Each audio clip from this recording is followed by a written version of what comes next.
आप सभी को नमस्कार। और मैं आज आप सभी को सत्संग में स्वागत करता हूँ। आइए हम वचन में चलें। आज का वचन हमने लिया है मत्ती लिखित सुसमाचार, उसका 5वां अध्याय, 14 से 16 वचन तक। Matthew chapter 5 verse 14 to 16। तुम जगत के ज्योति हो। जो नगर पहाड़ पर बसा हुआ है वो छिप नहीं सकता। इसी प्रकार तुम्हारा उजियाला मनुष्यों के सामने चमके, कि वे तुम्हारे भले कामों को देखकर तुम्हारे पिता जो स्वर्ग में है महिमा करें। आइए हम इस वचन पर मनन करते हैं। आज का समाज तकनीकी रूप से बहुत ही उन्नत है। आजकल छोटे छोटे बच्चे भी स्मार्टफोन और कंप्यूटर को बहुत ही कंफर्टेबल ढंग से वो लोग इस्तेमाल कर सकते हैं, जो शायद हमारे जमाने में संभव नहीं था। एआई, आर्टिफिशियल इंटेलिजेंस, इसमें भी हम बहुत ही प्रोग्रेस कर रहे हैं। परंतु नैतिक और आत्मिक रूप से आज का समाज बहुत ही कठिन और बहुत ही संकट के दौर से गुजर रहा है। आज का समाज जाति, धर्म और भाषा में बटा हुआ है। कुछ साल पहले जो आपसी भाईचारा हम लोग देख सकते थे, वो आज खत्म हो चुका है। सोशल मीडिया जैसे व्हाट्सएप, यूट्यूब, फेसबुक या इंस्टाग्राम आदि के माध्यम से झूठी खबर फैला के जो पॉलिटिकल पार्टीज है, वो अपने फायदे के लिए समाज को आपस में लड़ाने में लगे हुए हैं। और हम पढ़े लिखे लोग भी उन फेक न्यूज को सच मान लेते हैं। और दोनों पक्षों के बीच जो सोशल मीडिया पर नफरत और आपत्तिजनक भाषाओं का हम लोग इस्तेमाल करते हैं, कि जो कि बहुत तेजी से फैलता जा रहा है समाज में। ऐसे समय में यीशु मसीह की पहाड़ी उपदेश, सरमन ऑन द माउंट, पहले से कहीं अधिक प्रासंगिक है। उस समय से ज्यादा प्रासंगिक मैं तो सोचता हूँ आज के दिन में है। पहाड़ी उपदेश का जो पहला भाग है, वो 8 धन्य वचन के विषय में कहा गया है। और ये धन्य वचन जो है, वो इंग्लिश बाइबल में इसको बी एटीट्यूड्स कहा जाता है। बी एटीट्यूड्स, जो कि एक सकारात्मक नजरिया, एक नजरिया जो अच्छे नजरिया, सकारात्मक नजरिया या एक प्रवृत्ति जो किसी व्यक्ति के सोचने के तरीके, उसके व्यवहार और दूसरे व्यक्ति के प्रति उसका दृष्टिकोण को दर्शाता है।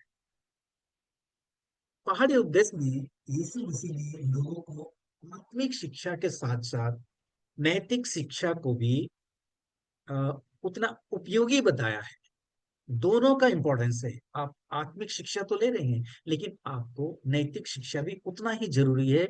और पहाड़ी उपदेश में ज्यादातर नैतिक शिक्षा ही दी जाएगी। यीशु मसीह ने नैतिक शिक्षा ही दिया है।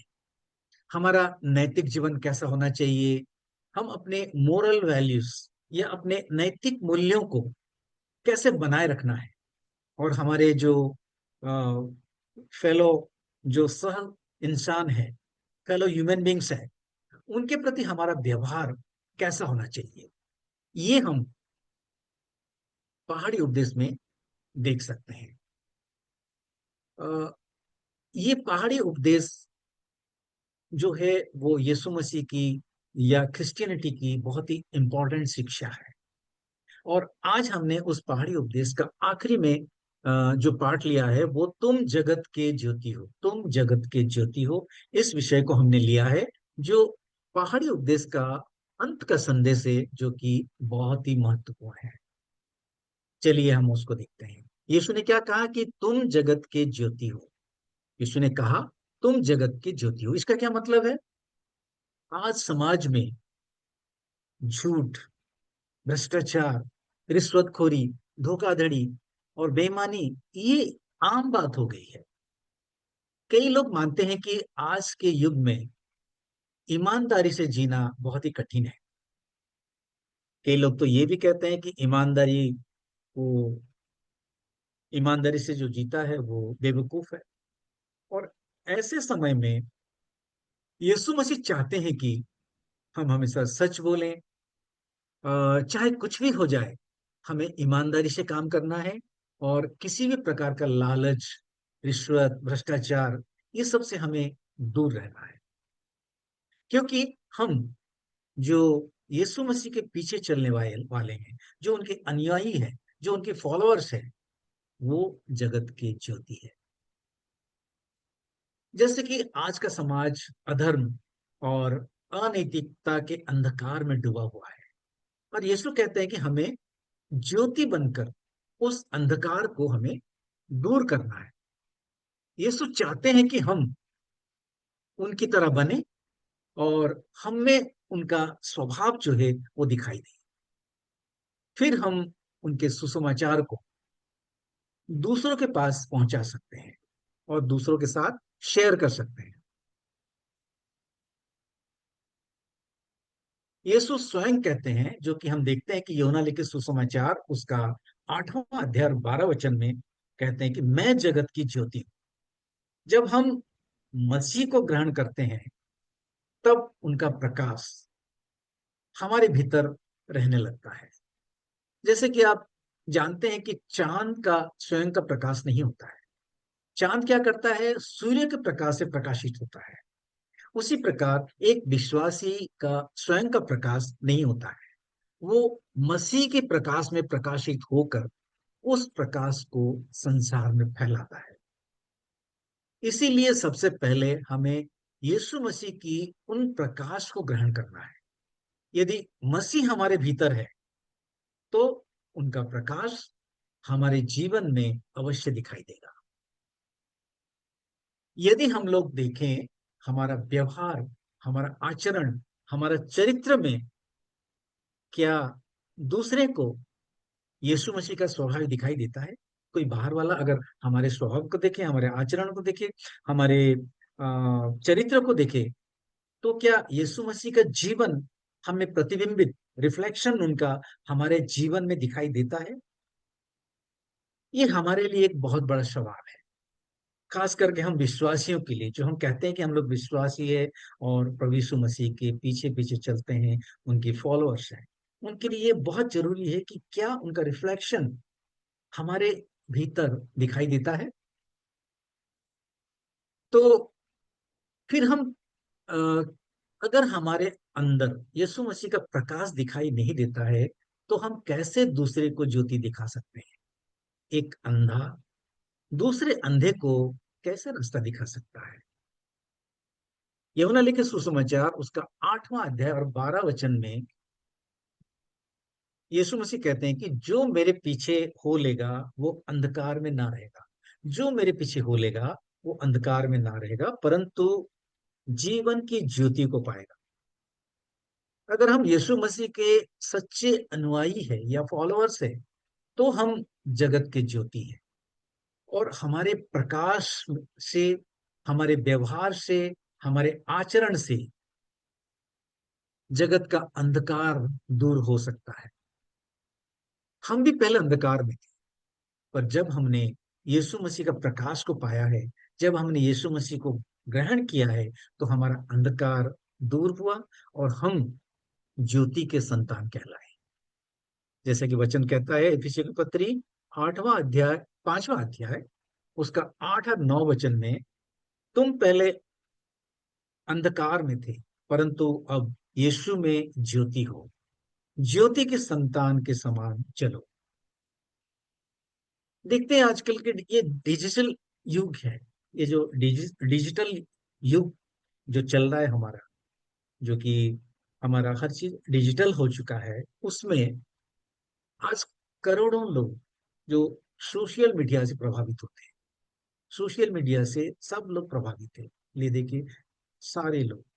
और प्रश्न ये है कि क्या हम सोशल मीडिया का उपयोग करते हैं या सोशल मीडिया हमारा उपयोग करता है? हम जो यीशु मसीह के फॉलोअर हैं, हमें इस फॉलोअर होने के नाते हमें चाहिए कि हम झूठी खबर को शेयर न करें, झूठी खबर को हम लोग साझा ना करें, और आपत्तिजनक टिप्पणी हम सोशल मीडिया में ना लिखें। अशुद्ध सामग्री को, अशुद्ध सामग्री को हम उसमें ना फैलाएं और उससे हम बचे रहें। परमेश्वर का प्रेम, आशा और सत्य को हम साझा करें दूसरे लोगों के साथ। हमारी डिजिटल उपस्थिति भी हमारी एक गवाही का हिस्सा। हम डिजिटल माध्यम से हम अपनी गवाही को दे सकते हैं, जो कि हम हमारा प्रचार प्रसार आजकल बहुत मायने में डिजिटल हो गया है। आज के युग में अवसाद, चिंता, अकेलापन, आत्महत्या की जो घटनाएं बहुत बढ़ रही है। बहुत से लोग जीवन के उद्देश्य को खो चुके हैं। ऐसे लोगों के लिए यीशु मसीह एक आशा का संदेश बन के हमारे सामने आए। हम उनके दुख दर्द, तकलीफ, समस्याओं को, जो दूसरे लोगों के दुख दर्द, उनकी समस्याओं को बड़े संवेदना के साथ उनको हमें सुनना है और उनके लिए प्रार्थना करना है। उनको मसीह यीशु का शांति का जो उपदेश है, संदेश है, आ, उन्हें समझाना है कि यीशु मसीह ऐसे दुखी लोगों के लिए इस संसार में आए थे ताकि उनको वो शांति दे सके। अगर हम फिलिपियों की पत्री उसका 2 अध्याय और 15 वचन देखते हैं तो वहां हम पाते हैं कि ताकि तुम निर्दोष और भले होकर टेढ़े और हठीले लोगों के बीच परमेश्वर की निष्कलंक संतान बने रहो, जिसके बीच में तुम जीवन का वचन लिए हुए जगत में जलते दीपक की नाई दिखाई दो। उन लोगों के बीच हम जलते दीपक की नाई दिखाई दे, जिनकी आशा खत्म हो चुकी है, जो अकेले में है, जो वो दुखी है, जो परेशान है। उन लोगों को हम यीशु मसीह की आशा की किरण हमें दिखाना है। ये हमारी रेस्पॉन्सिबिलिटी है। अगर हम आगे देखेंगे पद 14 और 15 में, वहां ऐसा लिखा है कि पहाड़ पर बसा नगर छिपाया नहीं जा सकता। जो नगर पहाड़ पर बसा हुआ है उसको कोई भी छिपा नहीं सकता। रात के समय भी दूर से ही वो दिखाई देता है।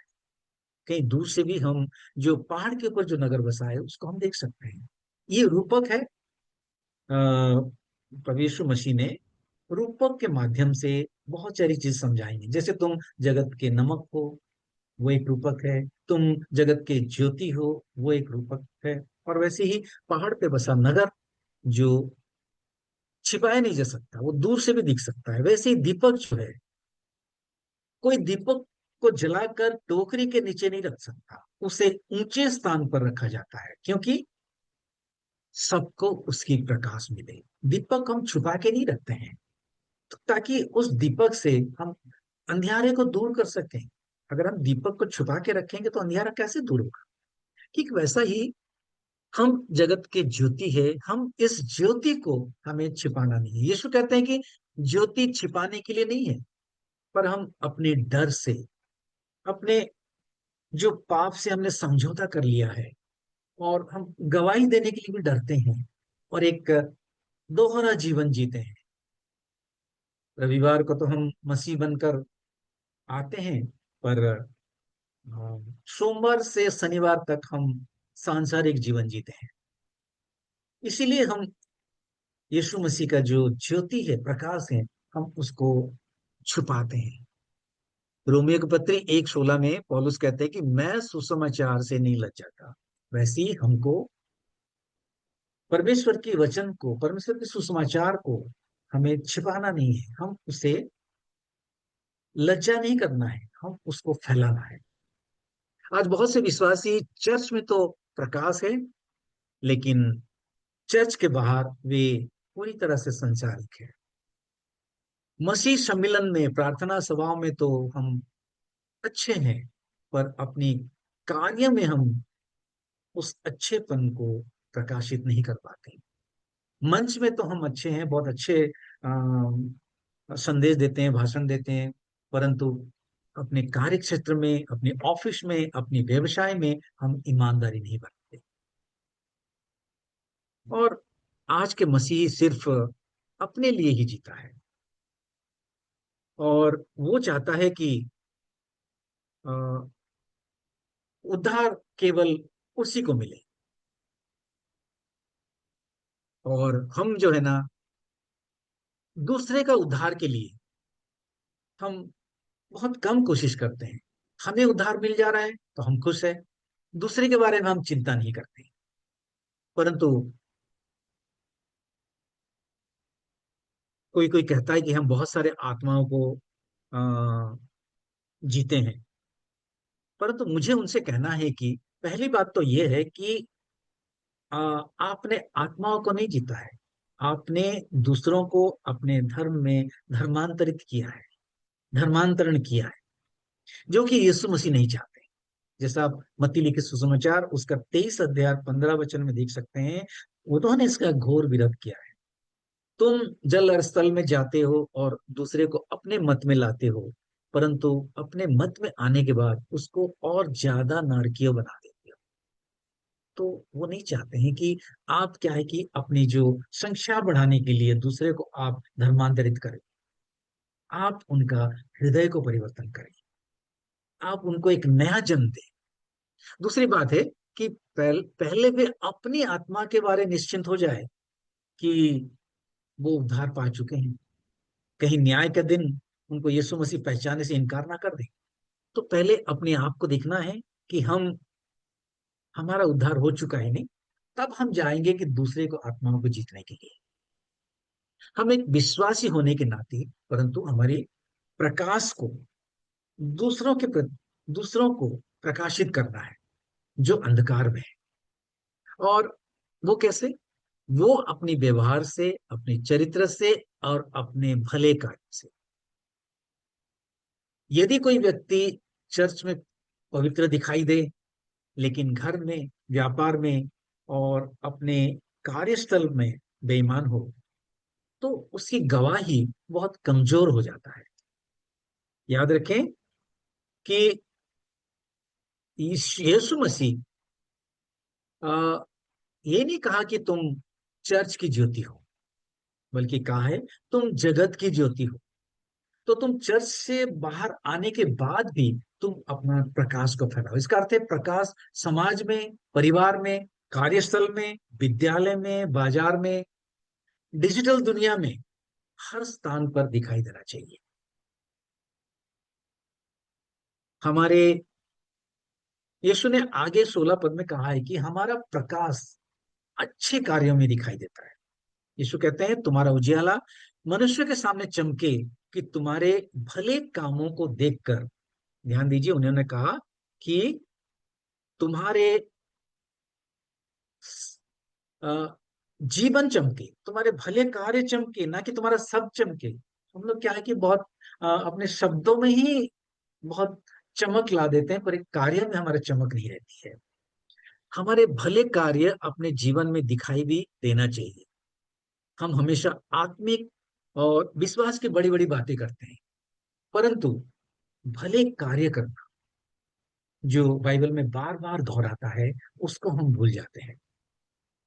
जैसे याकूब की पत्री उसका 2 अध्याय 17 वचन में ये लिखा है कि विश्वास यदि कर्म सहित ना हो, विश्वास यदि कर्म सहित ना हो तो वो मरा हुआ है।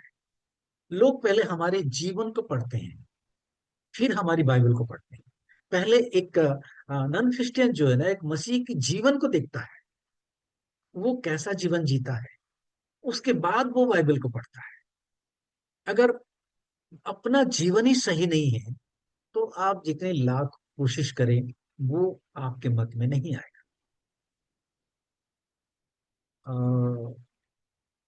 जैसे कि एक आपको एक एग्जांपल दे रहा हूँ। हमारे घर में जो मेड सर्वेंट काम करती है, जो नॉन क्रिश्चियन से आती है, जो पास के मोहल्ले में रहते हैं, तो उनको जो पता चला कि हम लोग भी मसीह है, और उनके पास पड़ोस में भी कुछ मसीह लोग रहते हैं, लेकिन वो जो मसीह लोग हैं, उनके पास पड़ोस में जो लोग रहते हैं, वो वैसे ही है जैसे ये लोग हैं। उनका जीवन परिवर्तन नहीं हुआ है। तो उनका कहना है कि हम क्यों मसीह बने, जबकि ये जो मसीह बन के वो हमारे जैसे ही है, तो हमें मसीह बन के क्या फायदा। तो हमारा जीवन हमारी उनके लिए आईना होना चाहिए, वो हमें देखें कि मसीह लोग ऐसे रहते हैं, तो जाके वो हमारे जीवन को पहले देखेंगे, पढ़ेंगे पहले, उसके बाद वो लोग बाइबल को पढ़ेंगे। इसलिए हमारा जीवन सही होना चाहिए। आज लोग केवल उपदेश नहीं बल्कि जीवन देखना चाहते हैं। जैसे कि इफिसियों की पत्री, उसका 2 अध्याय और 10 वचन में लिखा है कि क्यों हम उसके बुलाए हुए हैं और यीशु मसीह में उन भले कार्यों के लिए सृजे गए हैं जिन्हें परमेश्वर ने पहले ही पहले हमारे करने के लिए तैयार किया है। क्योंकि हम सब बनाए हुए हैं कि यीशु मसीह के भले काम करने के लिए, जो हमारे जन्म से पहले, हमारे सृष्टि से पहले ही हमारे लिए ये कार्य दिया गया है कि हम उस कार्य को, भले कार्य को करना है। तो हमें क्या है कि भले कार्य को करना है, और उसी से हमारी पहचान बनती है। प्रेरितों के काम 10 अध्याय 38 में भी लिखा है कि परमेश्वर ने किस रीति से यीशु नासरी को पवित्र आत्मा और सामर्थ्य से अभिषेक किया है। वो भलाई करता और सबको जो शैतान के सताए हुए हैं अच्छा करता फिरा, क्योंकि परमेश्वर उसके साथ था। तो यीशु मसीह भी पवित्र आत्मा से और उनकी सामर्थ्य से प्रेरित होकर भलाई करते थे, भले कार्य करते थे। तो हमें भी क्या करना चाहिए, भले कार्य करना चाहिए, अच्छे कार्य करना चाहिए। तो ये अच्छे कार्य क्या है, अच्छे कार्य है ईमानदारी, दूसरे को क्षमा करना, दूसरे को प्रेम करना, दूसरे के प्रति दया करना, अपने जीवन को पवित्र बनाना, सच बोलना, गरीबों की सहायता करना, मदद करना, अपने शत्रुओं से प्रेम करना, दूसरों के लिए प्रार्थना करना। ये सब अच्छे कार्य जो कि परमेश्वर ने हमारे लिए सृष्टि से पहले हमारे लिए बनाया है। तो हमें ये सब तो करना जरूरी है। पहले हम ये सब करें, और ये सब करने से हमारे जो प्रकाश मिलेगा, तो हमारा प्रकाश जो दूसरों के सामने चमकेगा, हमारे जो जीवनी जो है ना, जिसको देख के दूसरों के सामने चमकेगा। और हमारे लिखा है कि तुम्हारे भले कार्य को देखकर तुम्हारा पिता की महिमा करे।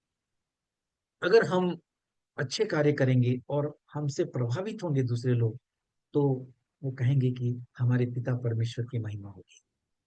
लोग हमारे जीवन को देखकर परमेश्वर के बारे में अपना राय बनाते हैं।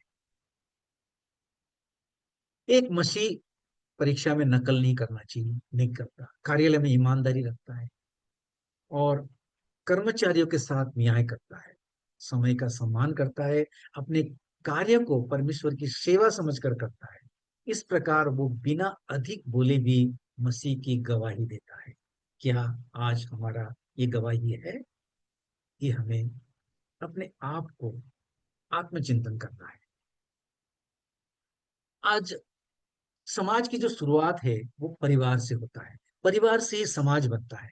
यदि घर में प्रेम नहीं है, क्षमा नहीं है, घर में प्रार्थना नहीं है, और परमेश्वर का वचन नहीं है, तो समाज भी ऐसी अंधकार में होगा। हर मसीह परिवार को अपने घर को एक छोटा सा एक प्रकाश स्तंभ बनाना चाहिए। और आगे पद में 16 पद में लिखा है कि हमारा उद्देश्य अपना नहीं, लेकिन परमेश्वर की महिमा करना है। कैसे, जैसे यीशु कहते हैं कि वे तुम्हारे भले कामों को देखकर तुम्हारे पिता की महिमा करें। जो हम जो कार्य करेंगे वो परमेश्वर की महिमा के लिए होना चाहिए। यही सबसे महत्वपूर्ण बात है। हम अच्छे काम इसलिए नहीं करते कि लोग हमारी प्रशंसा करें, हमारी तारीफ करें, बल्कि इसलिए कि वो परमेश्वर को जाने, हमारे कार्यों के द्वारा वो परमेश्वर को जाने। इसी में परमेश्वर की महिमा है।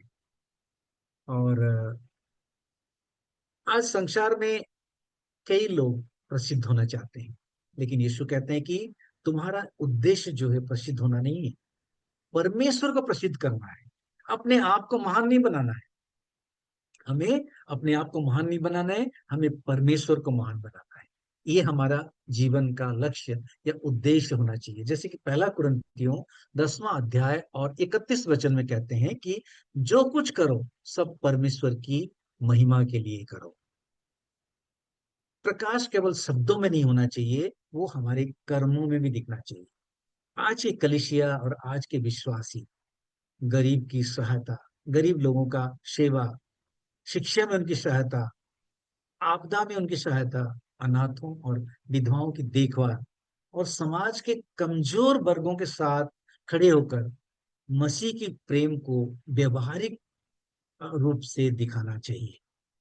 ये हमें करना चाहिए। क्या हम ये करते हैं? ये हमारा चिंतन का विषय है।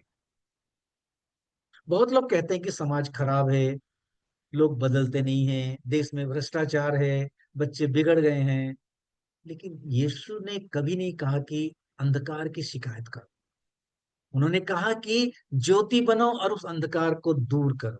एक छोटा सा दीपक हजार वर्षों के अंधकार को तुरंत दूर कर सकता है। इसलिए हमें एक छोटा सा दीपक या छोटा सा प्रकाश बनना है, जो कि अंधकार को दूर करना है, ना कि हम समाज की शिकायत करना है। ये अपने आप से पूछे कि क्या हम अपने घर के ज्योति बने हुए हैं? क्या मेरे पड़ोसी मेरे जीवन में यीशु को देख पाता है? क्या मेरे सहकर्मी मेरे चरित्र से प्रभावित होता है? क्या मेरे सोशल मीडिया के मेरे मित्रों यीशु मसीह का प्रकाश उन सोशल मीडिया में दिखाई देता है? क्या मेरे परिवार में शांति, प्रेम और क्षमा मेरे द्वारा, मेरे कारण क्या बढ़ रहा है? ये हमें देखना है। आज यीशु हमसे पूछते हैं कि क्या तुम वास्तव में जगत की ज्योति हो? क्या तुम्हारा जीवन मसीह के प्रकाश से प्रतिबिंबित या रिफ्लेक्ट होता है? क्या तुम्हारे अच्छे कामों को देखकर लोगों परमेश्वर को पहचानते हैं और उसकी महिमा करते हैं? कहीं तुम्हारी ज्योति डर, समझौते और पाखंड के कारण तो छिप नहीं गया है? ये हमें देखना है। जी हाँ। तो आज प्रभु से हम प्रार्थना करें कि हे प्रभु, मुझे ऐसे जीवन दे कि लोग मुझे देखकर नहीं, बल्कि मेरी जीवन को देखकर आपकी महिमा करें।